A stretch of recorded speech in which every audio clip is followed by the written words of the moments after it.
What if your financial future was decided long before you earned your first dollar? It sounds impossible, yet two people can earn the same income, build similar careers, live in the same city, and 20 years later, end up living completely different financial lives. Most people blame income, others blame luck. Researchers kept uncovering something much more interesting. Invisible psychological patterns quietly shape almost every financial decision we make. And once you recognize them, you start seeing them everywhere. So what creates the difference? Income matters, opportunity matters. Luck occasionally plays a role, but researchers kept discovering another pattern. Every financial decision passes through an invisible filter. That filter quietly shapes how you earn, spend, save, invest, and it begins forming long before your first paycheck. Today, we're uncovering 10 invisible mental traps that quietly influence millions of financial decisions every single day. Some begin in childhood. Others are built into the way the human brain evolved. Once you recognize them, you'll start seeing them everywhere. It all begins with something psychologists call money scripts. What's your earliest memory of money? Maybe someone celebrated getting a pay rise. Maybe they stressed over paying the bills. Maybe they admired wealthy people or criticized them. At the time, they sounded like ordinary conversations. Your brain treated them as lessons. Children don't learn about money from textbooks. They learn by watching. Every conversation, every emotional reaction, every financial habit they observe slowly teaches them what money means. Financial psychologists call these unconscious beliefs money scripts. They quietly influence how we earn, spend, save, invest, and even how comfortable we feel talking about money. Think about your own life. What's the first sentence that comes to mind when you think about money? Whatever it is. There's a good chance it's been quietly influencing your financial decisions for years. That's what makes money scripts so powerful. They don't feel like beliefs, they feel like reality, which raises an important question. If our beliefs shape our financial decisions, what happens when those decisions become habits? Imagine your salary increases tomorrow. What changes first? For most people, it isn't their investments, it's their lifestyle. A better car, a nicer home, a holiday, a few extra subscriptions. Every decision feels earned. Fast forward 2 years, you're earning more than ever. So why doesn't it feel like you're getting ahead? Psychologists call this hedonic adaptation. Today's luxury quietly becomes tomorrow's normal. Then your brain starts looking for the next upgrade. Think back to your last pay rise. What was the very first thing you upgraded? That answer probably reveals more about your financial future than the size of the pay rise itself. Because every pay rise gives you two choices: upgrade your lifestyle or upgrade your freedom. One creates higher monthly commitments, the other creates greater future choices. Small decisions, repeated consistently, quietly become your lifestyle, and lifestyles eventually become identities. Think about the way you describe yourself. Maybe you've caught yourself saying, "I'm just not good with money. I've always been a spender. Investing feels complicated." Now ask yourself something. Did you choose that story? Or did you slowly grow into it? Your brain craves consistency. Once it accepts an identity, it starts looking for decisions that reinforce it. Someone who believes they're building wealth notices opportunities. They ask better questions. They spend differently. Every decision strengthens the story. Every success reinforces it. Every setback reinforces it. You rarely outperform the financial story you tell yourself every day. Lasting financial change usually begins long before your bank balance changes. It begins by changing the story. Because once your identity changes, your decisions begin changing with it. But even with the right beliefs and the right habits, your brain still carries instincts that evolved thousands of years ago. And those instincts quietly shape almost every financial decision you make. Imagine walking through a supermarket. You weren't planning to buy anything. Then you see a bright red sign. Sale ends tonight, only 2 left. Suddenly, that product feels different. Nothing about the product changed. Your decision did. Be honest. Did you really want the product? Or did you want the feeling of not missing out? Researchers discovered that whenever the brain senses scarcity, its priorities change. Attention narrows. The future becomes harder to see. For most of human history, that instinct kept us alive. Modern money asks us to do something completely different. Save today for rewards years away. Invest today for a future you can't see yet. Behavioral researchers Sendil Mullainathan and Eldar Shafir found that scarcity doesn't simply reduce what we have. It changes what we notice. Imagine driving through a windscreen the size of a dinner plate. The road hasn't changed. Your vision has. Scarcity works exactly the same way. Today's problem fills the entire windscreen. Tomorrow quietly disappears. That's why someone can earn more money, yet still feel financially trapped.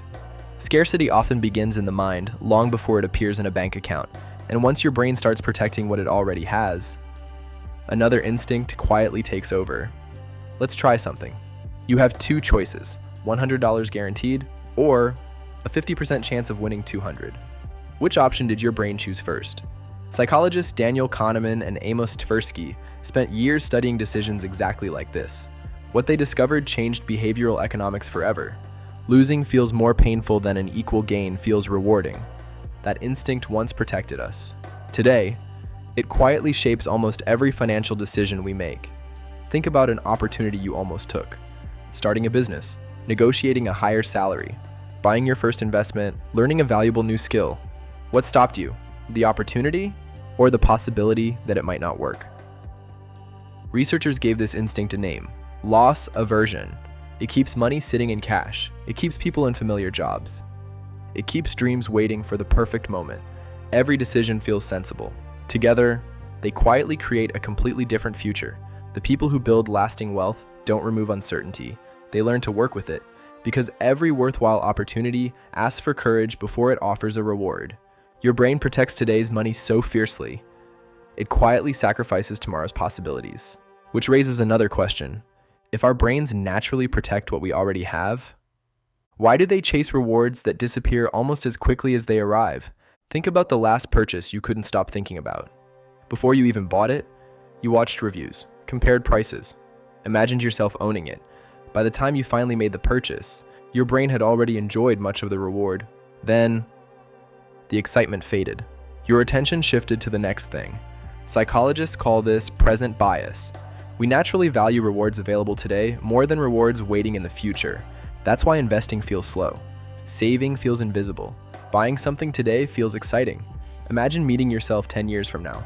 What financial decision would that future version of you thank you for making today? Today's version of you wants comfort. Your future self benefits from patience. Your future self is competing against today's dopamine. Today's dopamine usually wins, which leads to another discovery. If our brains naturally chase immediate rewards, why do so many of those rewards depend on what other people think? Imagine you're sitting at a set of traffic lights. A brand new luxury car pulls up beside you. For a split second, your own car feels different. Nothing about your car changed. Your reference point did. Think about the biggest purchase you've made in the last 5 years. If nobody else ever saw it, would it still have been worth buying? Humans have always compared themselves with the people around them. Today, social media gives us millions more people to compare ourselves with. Every scroll quietly changes what feels normal. Suddenly, your perfectly good phone feels old. Your reliable car feels average. Your last holiday feels ordinary. Nothing about your life changed. Your reference point did. Comparison quietly becomes one of the most expensive financial habits you'll ever build. Because comparison changes what feels enough. The people who build lasting wealth often play a different game. While everyone else is collecting symbols, they're collecting ownership, businesses, investments, assets, skills, things that continue creating value long after they're purchased. Status impresses strangers. Ownership creates freedom. Which raises one final question. If we already know what creates freedom, why do we keep repeating decisions that no longer serve us? Imagine you've been driving for hours. Then you realize you've taken the wrong road. Every extra kilometer takes you further away from where you actually want to go. Do you turn around? Or keep driving because you've already come this far?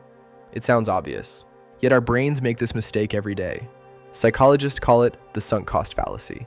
Once we've invested time, money, or emotion, our brain wants that investment to feel worthwhile.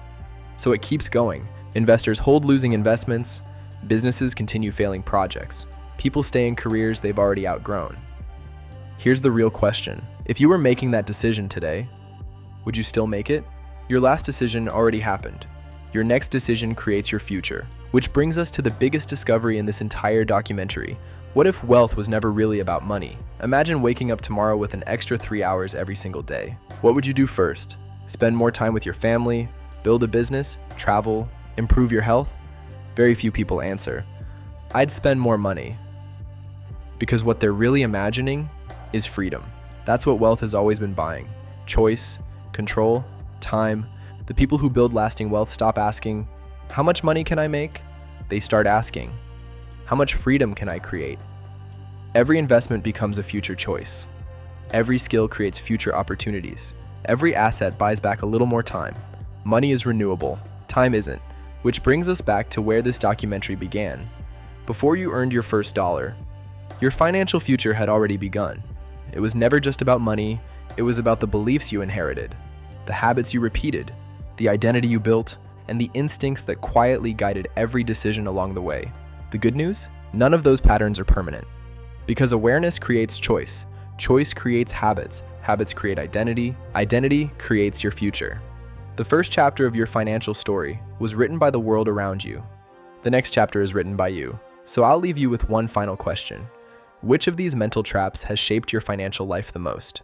Because recognizing it might be the decision that changes every decision after it. If you enjoyed this documentary and want to understand the hidden psychology behind money, business, and human behavior, subscribe, because we're only just getting started.